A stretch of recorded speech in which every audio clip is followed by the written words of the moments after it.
या देवी सर्वभूतेषु शक्तिरूपेण संस्थिता नमस्तस्यै नमस्तस्यै नमस्तस्यै नमो नमः। या देवी सर्वभूतेषु शक्तिरूपेण संस्थिता नमस्तस्यै नमस्तस्यै नमस्तस्यै नमो नमः। ত্রিপুরার পর্দায় আপনাদের সকলকে স্বাগত। আমরা রয়েছি আজকে মেঘ বালিকার সাথে। আপনারা সবাই জানেন তারা 8 জন মিলে একটি ফিমেল ব্যান্ড, যেটা ত্রিপুরা রাজ্যে প্রথমবার কোনো ফিমেল ব্যান্ড তৈরি হয়েছে এবং আপনারা সবাই ওদের সাথে পরিচিত। আজকে আমরা জেনে নেব ওদের পূজার কি পরিক্রমা রয়েছে। তোমাদের পরিচয়টা আগে যদি দাও। আমাদের পরিচয়, আমরা সবচেয়ে থেকে পছন্দ করি মেঘবালিকা বলতেই। এছাড়া আমাদের যে নাম, আমাদের ভোকালিস্ট, এদিক থেকে আমি শুরু করছি। আমাদের ভোকালিস্ট মেঘবালিকার অনন্যা সরকার, এরপর আরেকজন ভোকালিস্ট দেবযানী দে, দেবযানী নন্দী। এরপর কাকে বলছি, আমাদের কিবোর্ডিস্ট জ্যোতিশ্রী চক্রবর্তী, তারপর আরো একজন কিবোর্ডিস্ট শর্মিষ্ঠা সরকার, মন সাহা, আমি সোনিয়া দে। আচ্ছা, তোমরা কি সবাই একই ফিল্ডের থেকে আসা না যে মানে আলাদা আলাদা ফিল্ডের থেকে? আলাদা আলাদাই। আমরা আমাদের এক একজনের বাড়ি এক এক জায়গায়, দূরেও আছে অনেকজন, আর আমরা কয়েকজন আছি এখানে আগরতলায়। আর এছাড়াও এক একজনের বয়সও এক এক রকম। কেউ কলেজে পড়ছে, স্কুলে পড়ছে, ও সবচেয়ে থেকে জুনিয়র আমাদের দলে, একদম এবার মাধ্যমিক দেব। আমি কিছু কাজ করছি পড়াশোনার পরে, ও এরকম কাজ করছে। হঠাৎ করে এই মেঘ বালিকা সৃষ্টির মানে রহস্যটা যদি আমাদের সামনে একটু তুলে ধরো। মেঘবালিকা সৃষ্টির রহস্য আমার থেকে ও ভালো বলতে পারবে, যাই হোক ওর কথাটাই আমি বলছি। ও দলের ফাউন্ডার, এবং ওর বাড়ি জিরানিয়া থেকে ও যখন গিটার কাঁধে নিয়ে গিটার শিখতে যেত, তখন অনেকে অনেক কথা বলতো যে মেয়ে বড় হয়ে গেছে, এখন আবার এইসব গান বাজনা এসবের দরকার নেই। এবং কোনো কোনো সময় পাড়া প্রতিবেশী আত্মীয় স্বজনের চাপে গিটার ভাঙতেও হয়েছে। তো ওইখান থেকে ওর একটা মনে একটা জেদ চেপেছে যে না, মেয়েরা কেন গান বাজনা করতে পারবে না, আমি এমন একটি দল তৈরি করবো যেখানে মেয়েরা সবাই মিলে গানও করবে, বাজনাও বাজাবে, যাই বাজায় সব মেয়েরাই করবে। সচরাচর আমরা দেখি কি, একটি মেয়ে যখন গান করে পিছনে যত মিউজিশিয়ান থাকে সব পুরুষ। তো ওইটার থেকে একটু ব্যতিক্রম চিন্তা আমরা করতে চেয়েছি, প্রথমত ও করতে চেয়েছে, এবং সবাইকে খুঁজে খুঁজে বের করার দায়িত্ব ও নিয়েছে। এবং একদম প্রথম থেকে যদি বলি, দলের প্রথম থেকে মন সাহা আর মামুন দেবনা লুটিস, ওরা দলকে একদম টেনে নিয়ে গেছে। এরপর আমরা সব যোগ দিয়েছি। আমাদের স্বপ্ন এখন সবার স্বপ্ন হয়ে গেছে। মানে ওই একটা গাছকে বড় করতে গেলে আগে তো গাছটাকে লাগাতে হয়, ওই গাছটাকে লাগিয়েছে মন, তারপর প্রত্যেক দিন তাকে জল দেয়া, তাকে প্রাণ দেয়া আমরা সবাই চেষ্টা করি। এবার পুজোর কি মেঘবালিকার কোনো নতুন অ্যালবাম আমরা শুনতে পাবো? আমাদের গেল 28 তারিখ, অগাস্টের 28 তারিখ আমাদের বর্ষপূর্তি ছিল, 27 তারিখ আমাদের বর্ষপূর্তি ছিল, এবং সেই উপলক্ষে আমাদের একটি অ্যালবাম, একটা গান, আমাদের নিজস্ব কম্পোজিশন বেরিয়েছে, আমি সেই মেয়ে। এবং সেই গানটি খুব সাড়া পেয়েছে সোশ্যাল মিডিয়াতে, এবং প্রত্যেকে ফোন করে করে বিভিন্নভাবে আমাদের সাথে যোগাযোগ করে জানিয়েছে যে গানটি সমাজ সচেতনতামূলক একটি গান। খুব সাধুবাদ পেয়েছি আমরা। ত্রিপুরা রাজ্যের প্রথম মেঘবালিকা, প্রথম একটা ব্যান্ড যেটা মানে সবাই মেয়ে, সবাই মহিলা। তো ত্রিপুরাবাসীর কাছে কিরকম রেসপন্স পাচ্ছে? খুবই ভালো রেসপন্স, সবাই খুব উৎসাহ দেয়। কোথাও যখন কোনো বিপদে পড়ি খুবভাবে সাহায্য করে, আমরা যেখানে যাই সাহায্যের হাত পাই। এছাড়াও কিছু কিছু জিনিস তো থাকে, মানে সব সাদার মধ্যে কিছু তো কালো থাকে, তো আমরা সাদাটাকেই খুব বেশি দেখতে পছন্দ পছন্দ করি আর কি। অনেক সমস্যার সম্মুখীন হয়েছি আমরা, বিভিন্নভাবে সমস্যার সম্মুখীন হয়েছি, সেটা আর মানে আমরা চাই না ঘটা করে বলতে আর কি। যা পেয়েছি, যা ভালো তা নিয়ে আমরা এগিয়ে যেতে চাই।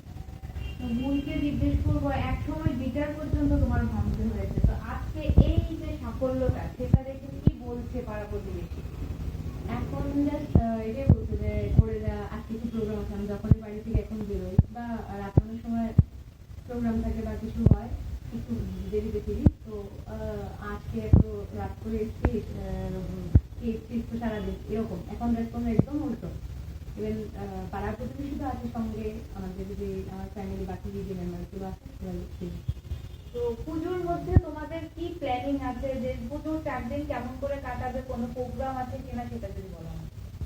আমাদের পুজোর অনেক প্রোগ্রাম এসছে, কিন্তু আমরা সবাইকে খুশি করতে পারছি না, কারণ একজনকে খুশি করতে গিয়ে আরেকজন কষ্ট পাচ্ছে এরকম। কারণ আমরা তো অনেক জায়গায় এরকম দৌড়াতে পারবো না। আমাদের সবচেয়ে আনন্দের বিষয় এবার পুজোয় প্রথমবার মেঘবালিকা ধর্মনগর যাচ্ছে অনুষ্ঠান করতে। ধর্মনগর এছাড়াও প্রেমজীতি, তারপর আরো এছাড়াও পাড়ার কিছু কিছু প্রোগ্রাম বড় বড় ক্লাবে আমরা নিয়েছি। জানি না কতটুকু ওদেরকে সন্তুষ্ট করতে পারবো। কি বলতে চাও আজকে তোমাদের সাফল্যের যে এই পর্যায়টাতে এসছো, সেটা নিয়ে রাজ্যবাসীকে কি বলতে চাও? সাফল্য আমরা বুঝি না সাফল্যটা ঠিক। আমরা এখনো মনে হচ্ছে আমাদের পথটা আরো অনেক দূর যেতে হবে। এখন মাত্র শুরু, তাও 5 বছর কমপ্লিট করেছি, তাও মনে হচ্ছে আরো অনেকটা পথ বাকি। সাফল্যের কিছুই দেখিনি আমরা আমাদের কাছে আর কি। আমরা অনেকটা শিখছি। আমরা এখানে যারা যারা আছি আমরা কেউই পারি না বলেই আমরা এই দল চালাচ্ছি। আমরা সবাই আরো পারতে চাই, আরো জানতে চাই, শিখতে চাই, এটাই আমাদের মূল উদ্দেশ্য। এবং আমাদের মতো যে মেয়েরা ওই বড় হয়েছে, এখন গান বাজনা বন্ধ বা বিভিন্ন পারিবারিক চাপে আটকে আছে, গান বাজনা নিয়ে এগোতে পারছে না, আমরা চাই তারাও আমাদের দেখে, আমাদের থেকে কিছু শিখতে পেরে বা আমাদের ইন্সপায়ার হয়ে আমাদের সাথে জয়েন করুক। ওই চিন্তা ভাবনা থেকে বেরিয়ে আসুক, ওই গ্রাম্য চিন্তা থেকে বেরিয়ে আসুক, যে মেয়েরা গান বাজনাতেও স্বাধীনভাবে চলতে পারে। ওই চিন্তাটাই আমরা চাই। এবং রাজ্যবাসীকে বলবো যে এই ভালোবাসাটুকু আমরা এতদিন ধরে পেয়ে এসেছি, মেঘবালিকা আমাদের ছিল, এখন সবার হয়ে গেছে, রাজ্যবাসীর হয়ে গেছে। ওইটা যেন আমরা শেষ পর্যন্ত পাই। এরকম উৎসাহ যদি আমরা পাই, আমরা নিশ্চয়ই তাদেরকে আমাদের মতো করে সন্তুষ্ট করতে পারি। রাজ্যের বাইরে থেকে কোনো কি মানে নেমন্তন্ন এরকম কি পাচ্ছো? পাচ্ছি, প্রচুর পাচ্ছি, কিন্তু অনেকে বললাম না এখানে কলেজ স্টুডেন্ট আছে, স্কুল স্টুডেন্ট আছে, ওদের সবকিছু এক্সাম টেস্ট চলছে, এখন শেষ হলো মনে হয় টেস্ট। তো সবকিছু মিলিয়ে আমরা সেরকম ওদেরকে সন্তুষ্ট করতে পারছি না। আমাদের কলকাতা থেকে অনুষ্ঠান এসছে একটা, তারপর ব্যাঙ্গালোরে সার্বজনীন দুর্গোৎসব, ওইখানেও একটা অনুষ্ঠান এসছে, আমরা যেতে পারিনি পুজোতে। তারপর বাংলাদেশ থেকে, সবচেয়ে বড় কথা বাংলাদেশ থেকে দুটো অনুষ্ঠান এসছে। আমরা চেষ্টা করবো পুজোর পরে ওই অনুষ্ঠানগুলো করার। এবং এখন থেকে কালী পুজো, দিওয়ালির প্রোগ্রামের জন্য আমাদের অ্যাডভান্স কথা বলা হচ্ছে। ওইটাই আমাদের আসলে পাওয়ার, এটাই আমাদের আনন্দ, যে এইভাবে মেঘবালিকা সবাই চাইছে মেঘবালিকাকে, ওইটাই আমাদের আনন্দ। মানে তখন মনে হয় যে আমরা হয়তো কিছু অন্তত ভালোবাসা দিয়েছি রাজ্যবাসীকে, তার জন্য এতটা পাচ্ছি। আপনারা দেখলেন যে ছোট্ট রাজ্য ত্রিপুরাকে কিন্তু একদম সামনে তুলে ধরেছে এই 8 জন মেয়ে। মেঘবালিকা এক একজন এক এক জায়গা থেকে এসছে, কিন্তু একত্রিত হয়ে আজকে এমন একটি নারী শক্তি তৈরি করেছে যেটা কিন্তু মানে ত্রিপুরার বাসীর জন্য ভীষণই গর্বের বিষয়। নিউজ ত্রিপুরার পর্দায় চোখ রাখুন, আরো আসছে নতুন নতুন অনেক রকমের জিনিস নিয়ে।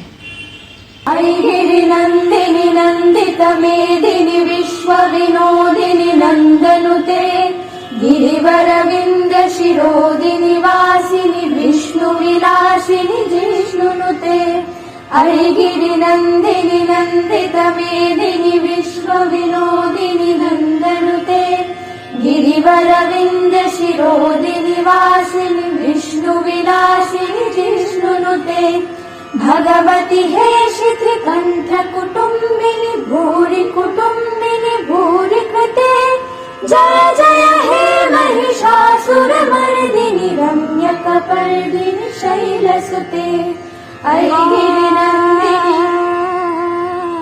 ऐगिरिनन्दिनि